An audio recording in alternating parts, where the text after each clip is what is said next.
Let's get it.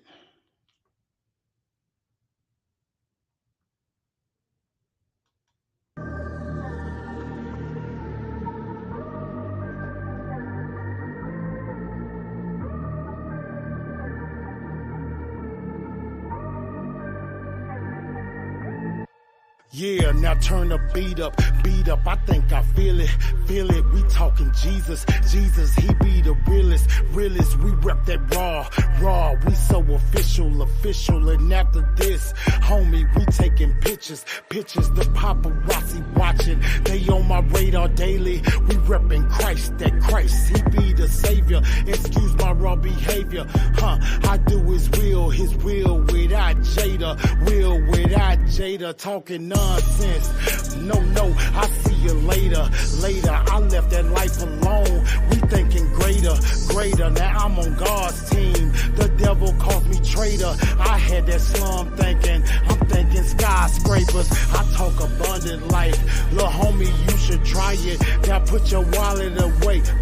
No need to buy it. He the Messiah, the one who lit the fire. We live for Yahweh. I get what I desire. Now turn that beat up, I think I feel it, now turn that beat up, I think I feel it, now turn that beat up, I think I feel it, now turn that beat up, now turn that beat up, now turn that beat up, I think I feel it, now turn that beat up, I think I feel it, now turn that beat up, I think I feel it, now turn that beat up, now turn that beat up.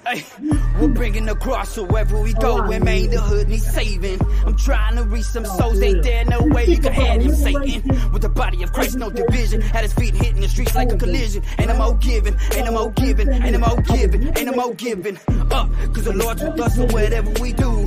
And Lord, I ask to be they light. As they follow me, I'ma follow you. Glory to you, God, you deserve all my honor and all of my praise. Cause if it wasn't for you, I'd still be stuck in my evil ways. Like I'm still feeling high, but this time with the Holy Spirit, no lie. And I don't need no sticky green to keep me off up in the sky. All I need is my Jesus beside me. Get on my knees and I ask for his guidance. Yeah, and his perfect will and his perfect timing, perfect timing. What? Get on his tracks, that's the rhyme, and I'ma lift him up. And thank the Lord for everything Jesus Christ did for us. Yeah, no, I wasn't gonna make it, but this time I'm a brand new creation, redeemed by my Savior. Yeah, I turn that beat up, I think I feel it, now turn that beat up, I think I feel it, now turn that beat up, I think I feel it, now turn that beat up, now turn that beat up, now turn that beat up, I think I feel it, now turn that beat up, I think I feel it, now turn that beat up, I think I feel it, now turn that beat up, now turn that beat up. My man CJ, what's going on, my brother? Not much, man. What's happening, brother? You doing all right? Man, I'm good. Welcome to the Progression Podcast, man. Man, thank you for having me. It's so crazy. I say, well, CJ done entered the pod, man. Come on, man. Let's go. Let's go. We used to say that, when the dude that came to the pod, we said, man, he came to the pod, man. So that's a different meaning now. yeah, it's a different meaning. So he done entered the pod, man. It's great to see you, man. How's it going, man? Man, I'm thankful, man. It's going well, man. I had some pretty cool opportunities here lately, man. Just serving, man. Just thankful to be alive, thankful to be breathing, and man, just living every day, man. With that gratefulness, man. So, man, I'm doing well. Thankful. That's what's up, man. I got this thing. I'm trying to figure it out. There you go. You good? Come on. Closer now. You real closer now. Come on. So, look, I like to start off with my my Bible verse. What I'm this is kind of our little theme verse. We say 2 Corinthians 5:17. Therefore, if any man be in Christ, he is a new creature. Old things are passed away. Behold, all things have come brand new. Right? Read it twice. Therefore, if any man be in Christ, he is a new creature. Oh, you got it right there. All things are passed away. Behold, like it's a surprise. Behold, Oh, what? Because it is a surprise for me because God changed my life, man. I didn't think that I could ever be like this, man. Come on. If you would have told me I'd be doing this like 20 years ago, I told you, man, you crazy. You know what I'm saying? So, man, I just want to really get right into it, man. I ain't gonna lie. Come on. Bet. TJ, I've been with you. I've seen you in the white. Come on. And I've seen you now come back in, you know, with the brothers and encourage the brothers. You know what I'm saying? So, first of all, I need to know because I don't even know. I want to know what your childhood was like, where you from, your childhood, your teen life. Could you tell me about that? Yeah, man. So I growing up, man, my dad is actually a minister. So I grew up with a mom and a dad, a brother and a sister, and I had both parents, but it was one of those things that even growing up in the church, I was always a pretty rebellious kid. Always wanted to do my own thing. Wasn't really trying to listen that much, but was very thankful for the upbringing that I had. But as I started to get older, as I started to get into my my teenage years, being brought up in the church like that, I always felt like for some reason that everybody was trying to keep me, you know, because I wanted to do what I wanted to do. I wanted to go hang out with these people. I wanted to do something different, but I wasn't, you know, it was like I wasn't allowed to do those things. So as I began to become a teenager, man, I began to just become even more rebellious. And so I began spending time with people that I knew I had no business spending time with, but I felt like in some way, shape, or form by people telling me, "Hey, you don't need to hang out with those people." It was like they were trying to keep me from, you know, from living, trying to keep me from, you know, experiencing something different because I had been doing, you know, this, you know, church thing as a kid growing up and stuff like that. And to me, it was just one of those. It was one of those, hey man, we just show up to a building once a week and, you know, we sing these songs and we read out of this book and this dude gets up and talks for a minute and then we just go on about our week, man. I'm good, bro. Like I want to go over and try this. So yeah. It's almost like we doing God a favor. We gonna show up, you know, and just I'm gonna bless you with my presence. You know what I'm saying? We doing him a favor, you know. Yeah. So it's crazy, man. So you had both parents. Correct. Yeah. I had. What's that? But then that rebellious spirit, it just came upon you in your teenage years. Now, talk a little bit about your teenage years. What, you know, I don't mean to get juicy and get into your business. No, man, this is what it's about, though. I mean, being able to talk about these kind of things because it's not about me, man. It's about no matter where you come from, no matter what you've been through. It's the grace, the power of the love of Christ. So I know for me in my life, as I began to become a teenager, right off the muscle, before anything, it was pornography. And so I'm hanging out with these dudes and they're like, "Say, man, check out," you know, back in that day, it was like magazine, you know, all this kind of stuff. So these dudes are having stuff like that. And so I'm like, I mean, what kid? I mean, I'm a teenager. I mean, I'm a teenage boy, you know what I mean? So I'm, you know, going through all these changes and whatnot. And it was like, dang, bro. So pornography was right off the muscle. But for me, it was, I didn't realize how much of an addictive personality I had. And so for me, it was a very, very quick transition that started off at something with pornography. And before I knew it, I was smoking cigarettes and drinking occasionally. Then I was smoking weed. Then, I mean, I'm still a teenager in middle school and man, I'm popping pills and doing all this stuff and, you know, doing stuff on the weekends. And then that's spilling over into, you know, the week. And now I'm using on a regular basis. And it didn't take me very long at all before, the grip of this sin, of addiction, of multiple things began. It took over my life, man. And it was a very, very quick thing. It wasn't gradual for me. It was just, I got out there and I was like, so man, I'm real all the way this way or all the way that way. So it's like, hey, if I'm gonna get out and go this way, then all the way that way. Yeah, bro, but I went all the way left, bro. So it was one of those things. I buried myself in this life. I was tired of doing the God thing or whatever. And I didn't even really, to be honest, have a clear understanding from what I read now in the Bible as far as what all of it was. But for me, it was like, dude, this is fun. I loved feeding that it was about pleasure. It was about comfort. It was about fun. It was about enjoying myself and not be responsible and go to class and do these all. No, man, I wanted to party. I wanted to have a good time. And of course you want to be accepted by people, and you want to have fun, and you want to do what you want to do. And so that was really the path that I began to take. And it was real quick for me. Yeah. You want to have that freedom, but don't know really you're in bondage. You know what I'm saying? So it's kind of crazy because we want to be the little G gods, you know what I'm saying, of our own life. Yes, sir. Yep. Like I put a post up today and I said, honestly, I am the weapon formed against me that was, you dang right. I was the weapon, Yep. And I don't even know. I think, I'm praying, God, no weapon formed against me, but it's really me. In your own way. Yeah. So one quick question, and it don't have to be quick. You can give me the real answer. Yeah. You know how you feel about it. What led you to prison? For me, it was definitely drugs and going down that route. I started using on a regular basis, and so to support that habit, I began to steal things. I began to take things from anybody and everybody I knew. And then I realized that the people that I would hang around with, I love people. I love being around people. So I was hanging around with a lot of people that use drugs. And so I figured, hey man, I might as well go ahead and just start selling to the people that I know. And so for me, that it started, with that.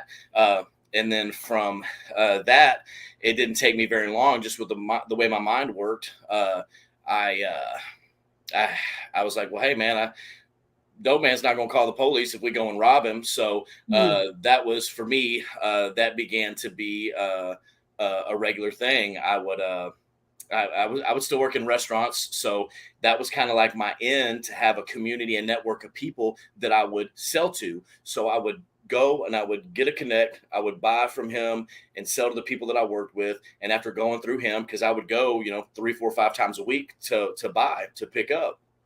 And so after seeing him 3, 4, 5 times a week for a couple months, I gained enough of his trust to where I would come show up with another dude or two, and then we would rob him. He goes too.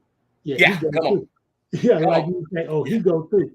Yeah, it's crazy that you said that, because I sold dope for one day.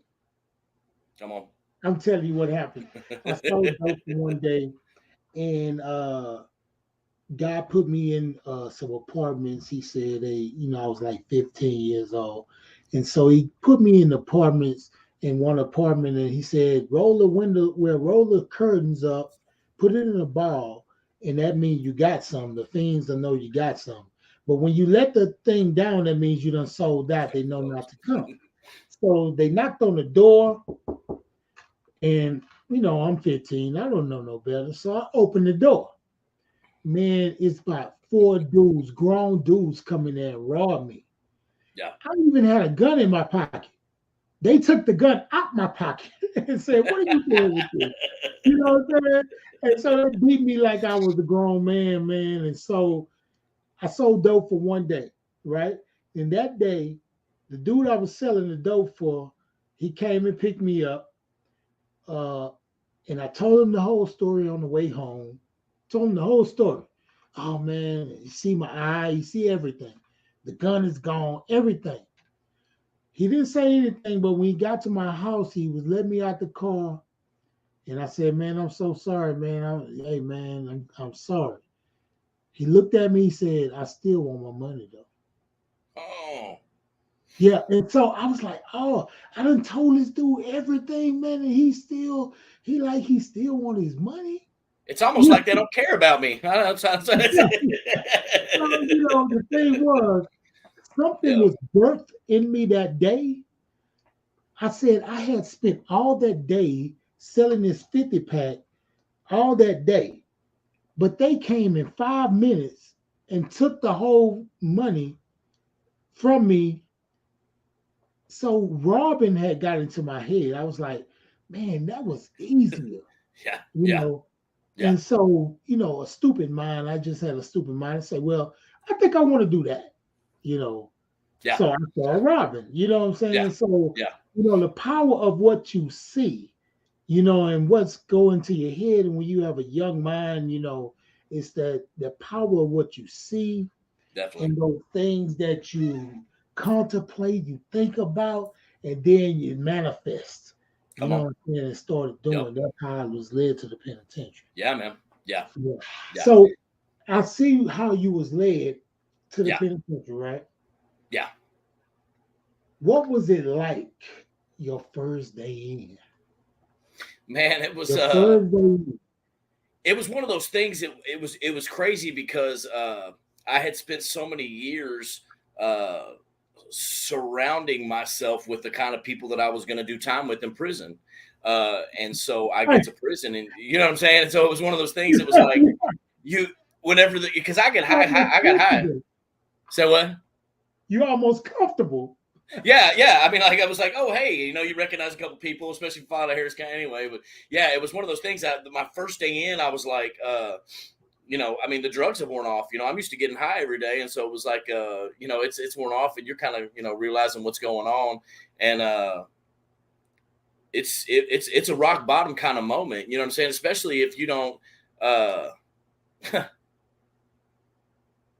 you just feel lost, man. You get into this place, and it's for me, my experience, it was definitely the darkest place I've ever been. And I mean, you see these different guys getting heart checks over in the corner of these rooms, these dudes getting beat down, clicking up with other dudes, and all this stuff that's taking place. And it's like it's a very sobering. It's a very it'll wake you up, man, if you've been asleep for some years, that, hey, man, this is not where it's at, bro. There's a lot of violence. There's a lot of perversion. It's an insane place, man. So my first day in there, I remember just looking around and being like, bro, how did I end up here? I mean, even though, I mean, at this point when I went to prison, I was like 30 years old, and I caught my first charge when I was 15. I'd been messing up since I was, 11, 12, 13 years old. And so I've been living my life like this, but I still had this thought looking around like, man, how did I end up here? How did this happen, man? I never would have thought I'd ended up in prison, yet all the decisions that I had been making since I was a kid were in and out of jail, felony, misdemeanor, arrest, in and out, rehab here, psych ward here. This is where my life was heading. But I still sat there whenever I got there, and I was just like, bro, how did I end up here, man? How did I end up in prison, man? So that first day, it's a very sobering moment where you really, I really had to sit there for a second. You do some thinking, man. You really do some thinking. Man, come on. Yeah. It was a guy, his name was Marshall. He had 230 life sentence when I got him there. So he told me, he said, your best thinking got you right here. The decisions that you wanted to make for your life got you right here to this point. Yep. Now will you listen? Now will you listen to somebody? Turn them on, man. 30 life sentences, so it's over for me. So now you got a chance to get out and do the right thing. Now I had, when I met him, I did get out and I didn't do the right thing. So I got out, and that time I did, I just felt like, man, I'm gonna get out and I'm gonna be a good boy. I'm just be a good boy, man. You know what I'm saying? So I don't need that Bible, man. I don't need that right there. I just be a good boy. I'll just do the right thing. That didn't work. That didn't work. So I slowly but surely ended up back. I did little things. I felt like a little sin, and I think murdering people is a big sin. So I'm not gonna do that one, But then I slowly ended up back in the penitentiary. You know what I'm saying? So I caught another case. I'm back in the penitentiary. And so I'm having those thoughts of what he told me. He said, your best thinking got you right here. Again. Yeah, man. It's like man. He goes out in the street, gets hit, and then he goes get hit again. Right back, man. Right back.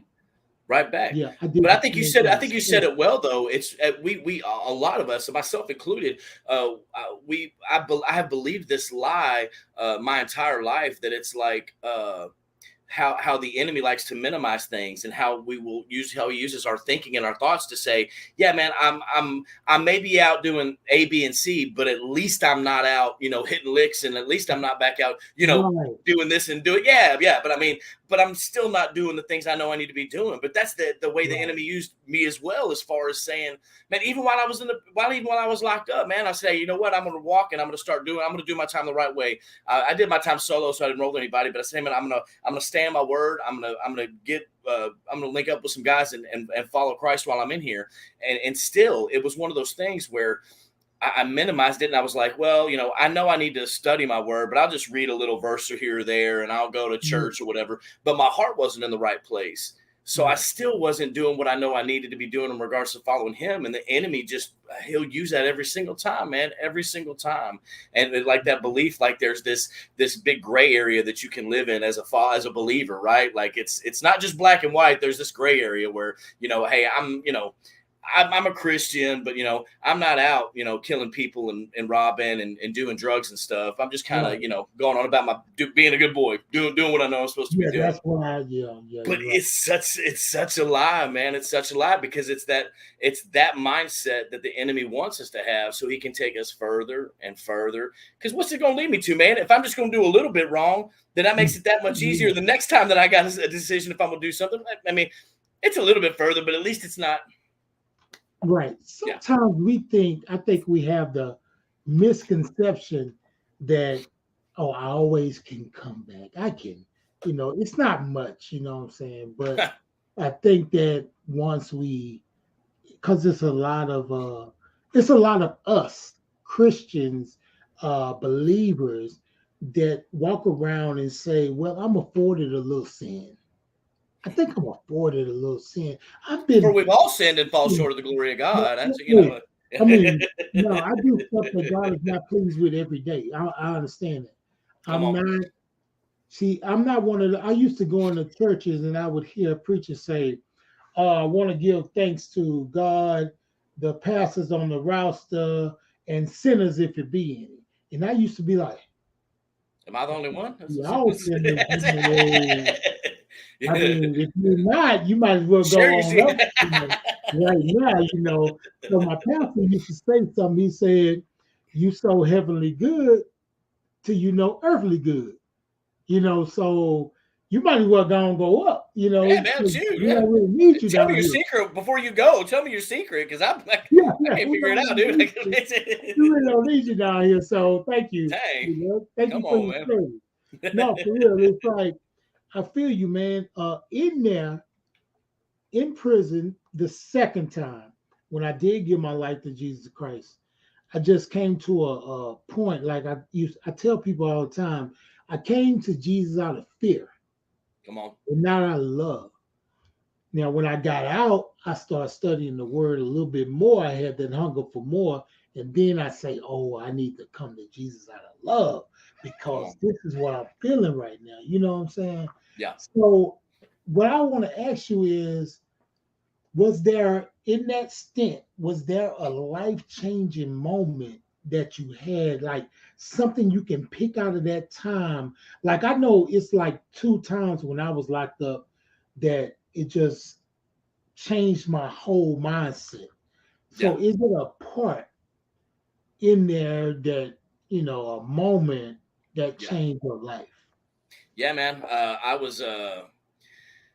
I started off at Gurney Unit, and then I got shipped over to Hutchins, and so I was at Hutchins, and was going to church and reading my word and all that kind of stuff. And man, it just, the enemy, like he always does, world started pulling at me, man. Even from inside, world started pulling at me. And so it was one of those things. I had a job where I had access to all these relays, that they would use to make, tattoo guns and stuff. Mm-hmm. And man, I started selling them to different people. And man, they started paying me in dough. They started paying me in dough. So I started getting high again while I was at Hutchins. And so going on about my business and, going through, whatever. And man, all of a sudden I started getting sick. I don't know if I realized what's going on. And I knew something was wrong. And it had this weird little black looking dot thing that was growing on my ear. And I couldn't tell, I don't know what it was. And it kept getting bigger. And fast forward, about a month, man, my vision's all blurry. I'm starting to throw up. I don't know what's going on, man. So they end up taking me down. I ended up going to John Seeley, ended up having cancer. So they almost had to chop my ear off because the cancer was growing into my head, and I had lymph nodes down in my neck. And so it was spreading into my head. And so they got me down there. I was at John Seeley for about a month or so, whatever. So they had to do a couple surgeries, cut all the cancer out and stuff. And then they shot me to Darrington. And I was supposed to be in Darrington for about 3 or 4 hours because we got there at middle of the night. So I was just supposed to be there for a couple of hours. They were going to ship me back. Well, I got lost in the system, and I ended up spending 2 months on Beeline in close G5. Yeah. Close custody. G5. So I was back there for a couple of months, man. And it was a winter too. It was it was right around Thanksgiving, December time. And so it was super cold, man. It took me a week to get a blanket kind of thing. Like it wasn't an awesome experience. And so while I was back there, man, I really, I just started crying out to him, man. And for me, it was one of those things, it was just, it wasn't an audible voice, but it was just him sitting there. I just felt his broken heart. It was his love. It wasn't a condemning, bro, you're doing this again, because I had gotten the cancer.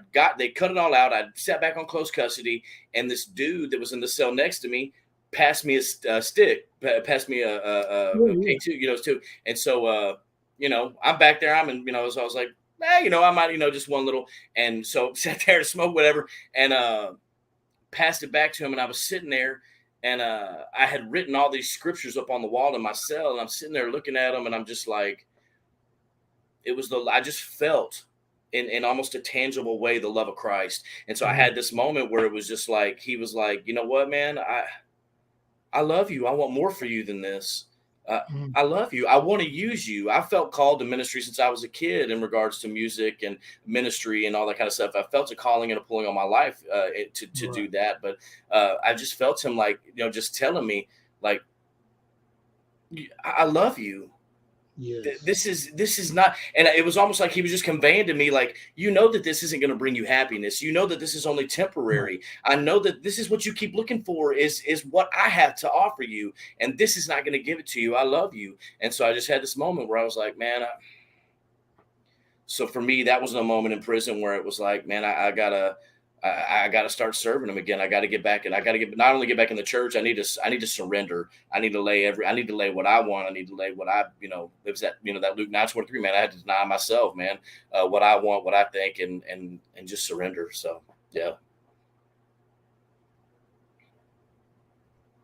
The crazy thing is, I wonder, why do we replicate things that we see it won't work? Guys go to prison all the time, and we replicate the things that they do. Why do we do that? I mean, I don't know. It's human nature, not a spiritual nature, human nature. We replicate these things because I didn't come out the womb, and I know it wasn't in my mother's arms when I came to entry, I know that didn't happen. It was something I saw that I wanted to feel like this way. I wanted, he looks high. I might want to feel like that, or he's wearing jewelry. I want to look like that. And so I'll do anything I have to do to look like that. And I'll do anything I'll have to do to feel like that. But the path that's going to be detrimental, and we replicate that. I don't see why. Yeah, man. You know, I know. The first thing that comes to my mind is identity. Yeah. I'm sorry, it was kind of it's identity. Yeah, you don't know identity. So for me, it was the same thing. It was like, man, I'm seeing that's the whole reason I went to that lifestyle, because I was like, they look like they're having fun. They look like they're enjoying themselves. They've got money, they've got women, they're hot, this and that. And so I feel like for me, the biggest change was whenever God began to reveal who he was through his word and began to reveal who I am in him. And so all these things that I've been searching for, he's like, look, dude, this is just a shell of what the world offers. The women, the drugs, the money, the jewelry, the cars, that lifestyle, that fast lifestyle. It's this shell. You're pursuing that because what you want is the fulfillment. What I want is that peace. What I want is that joy. I want these fruits of the spirit: love, joy, peace, patience, kindness, goodness. I want these things. That's what I really, really want. But I'm believing a lie that this is what's going to give it to me, even though I know it won't. And so I pursue it. And it's just this vicious cycle of the enemy using the world to keep me away from the truth and to keep me away from our Creator, man. It's crazy, man, because it's like I see, brothers like yourself, man. I want to salute you for doing what it took. It took brothers to hold me accountable for things that I was doing. It took my wife to say, man, you're slip hanging, you tripping, man. You know what I'm saying? I had to have those people around me because I lacked integrity. Just to be honest, I lack integrity. Those things that I do when I'm alone, will I be of Jesus Christ when I'm alone? And that's what I lack. I lacked integrity. Yeah. So I kind of needed people around me to say, hey, this is what we do. Like Trey Nines and your Gifteds and people like that, even Dave, and people that hold me accountable for stuff that they see and say, man, we don't do that, dog. Come on. Us over here, we don't do that. Yeah. And we want you to be a part of this. Yeah. But you can't do that, Yeah. Because I had an anger problem. I would just go off on people. And so it took sometimes people to say, hey, Double O, you can do that, man, Yeah. And I mean, I got into it on tour one time at a church. And I didn't know how to be unoffendable. You know what I'm saying? I didn't know how to be unoffendable. And so I'm in the church and I'm finna fight in the church. And so I grabbed the dude and I slammed the dude, and everybody looking at me like, dude, we in the church. I was like, oh man. God, and I'm feeling so bad. I mean, right 1 second after that. I'm not even playing it out like to say, yeah. I'm not even doing that because now I'm humble 1 second after, and I'm like, oh, why did I do that? You know what I'm saying? Yeah. So I went to apologize to the cat. I apologize to everybody that's seen it, because it was crazy, man. But the crazy thing, what I gotta say, every time I've met you, I know you was in that bunk before. You at the bunk now, right? Mm-hmm. So I want to know the things that, and I'm not gonna play with you. We was at the prison together the other day, right? Yeah. And so you got your guest came up, right? And so I leaned over to Trick, and I say, this dude about the police, man. Hey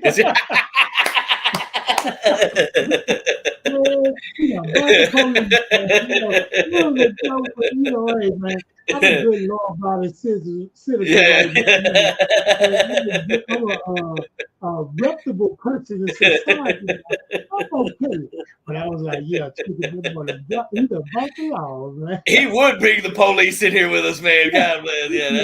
Actually, about the police with him. That's my boy, man. That's my boy, man. On a drug deal. Back in the day, like, man, this dude's about the police. You know what I'm saying? But this is real, They say that about me every time I'd go down in there to do that. Every time I would back in the day, that's what they'd say. Man, they gotta let the police in here, man. God bless. Every time, dude. Every time. Yeah. So one thing I want to ask you, and I'm gonna I haven't figured it out, but I'm on Apple, like I upload these episodes to Apple. If you got an iPhone, you can see it.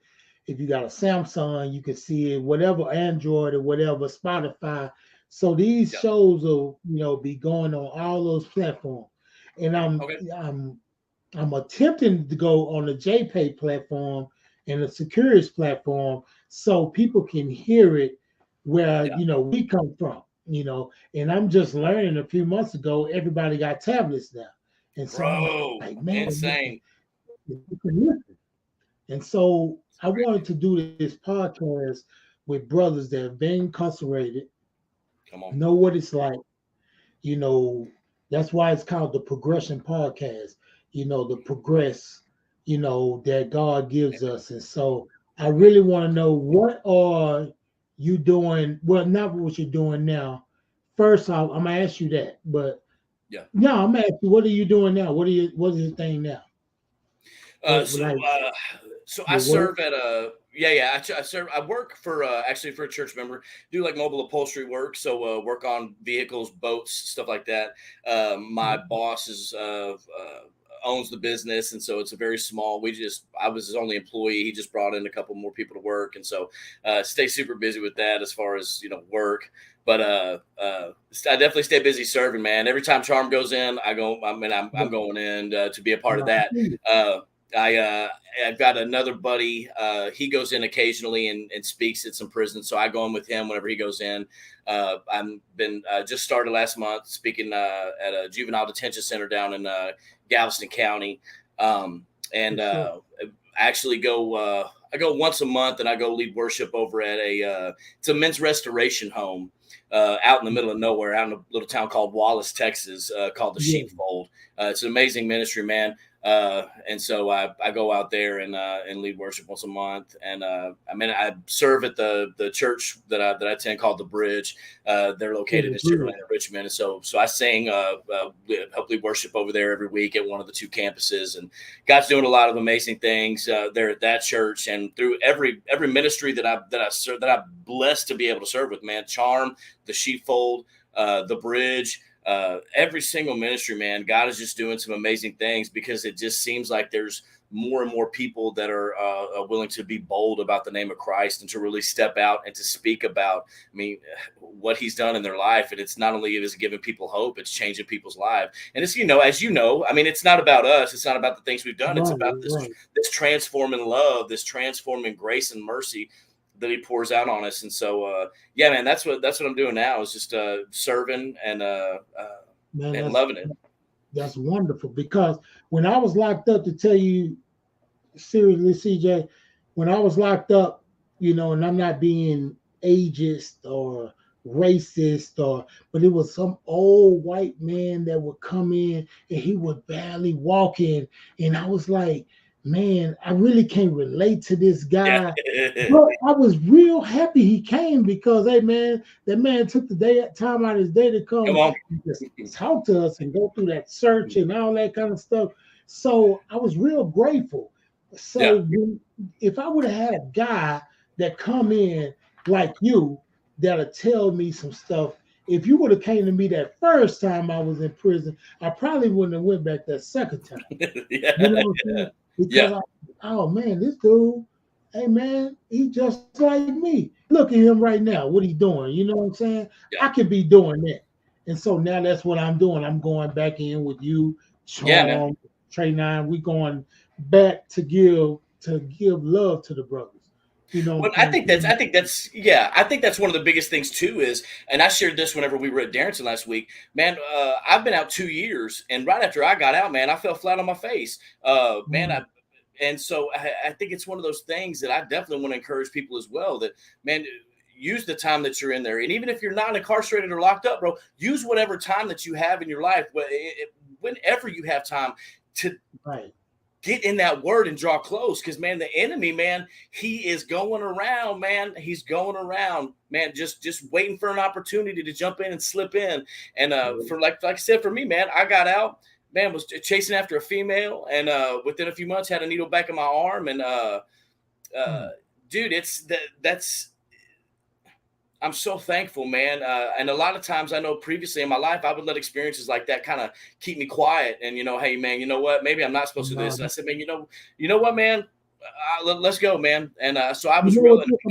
I'm going to tell you what it remind me of when you were a kid and you got the birthday cake and the candles lit.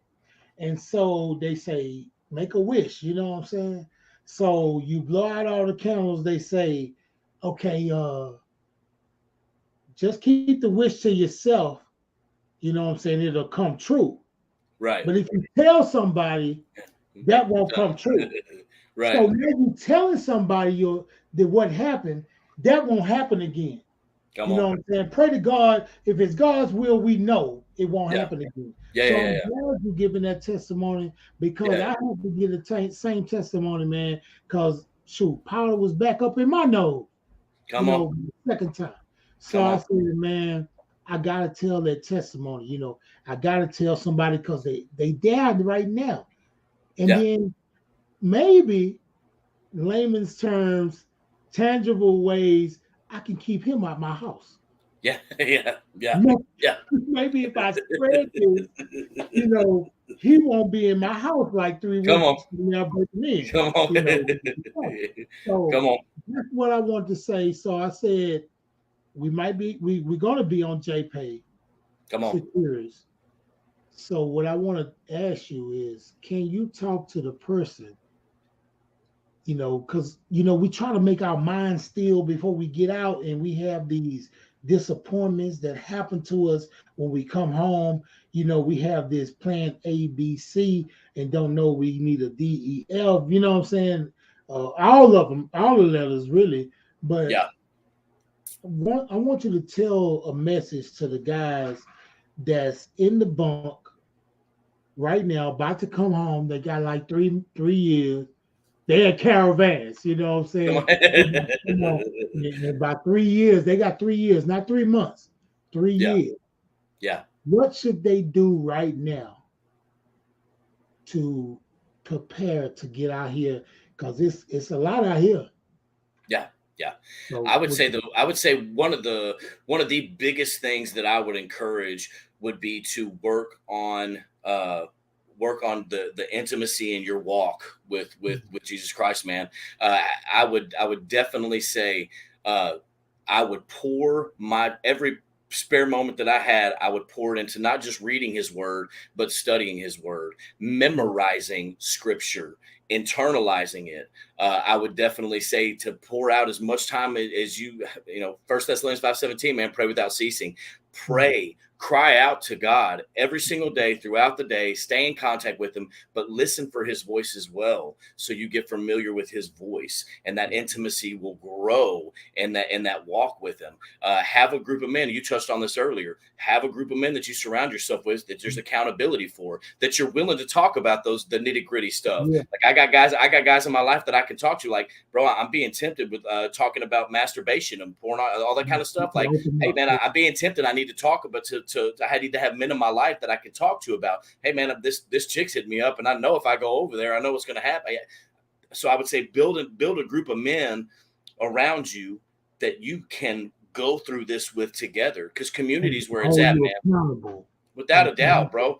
Got to. You got to have people that are straight up with you. To tell you the truth, man, I'm so proud of you, man. I'm proud of what you're doing. Yeah. The prison ministries, the work that you do, and I'm not going to parallel it with Jesus Christ saying you was a carpenter and he was a carpenter. I'm not going to parallel that, but you good, yeah. Maybe. But to be honest, man, I knew I had to have you on the show. I saw you the other day, and I was like, man, I gotta have that cat on the show, man. I gotta work something out, and so I'm so glad that you came on, man, to encourage the brothers, and I salute you to keep going and do what you do, man. And hey, come on, keep doing your thing. Say, man, so thankful you had me on, man. So grateful to be here, man. It's I love serving with y'all, man. Love serving with you. Love serving with Charm going in and just talking about the love of Christ, man. So to anybody that is listening, man, you can never be too far gone, man, to receive the love of Christ, no matter what you think you've done. The first time, the 15th time, the 100th time, it doesn't matter if you're doing, man, it doesn't matter. The love of God is real, man. And so if you're sitting here wondering, thinking about it, man, if it's right now, then it's not too late, man. Just turn back to him, man. Just so thankful, man. God is good. Love you, man. Love you, big dog. Yeah, brother. I see you. We're going to holiday on the 25th. 25th. Yeah. Already. Holiday. Let's go. Come on. Love you, man. Thank Love you man. so Come much, on, man. man. Yes, sir. Peace. All right.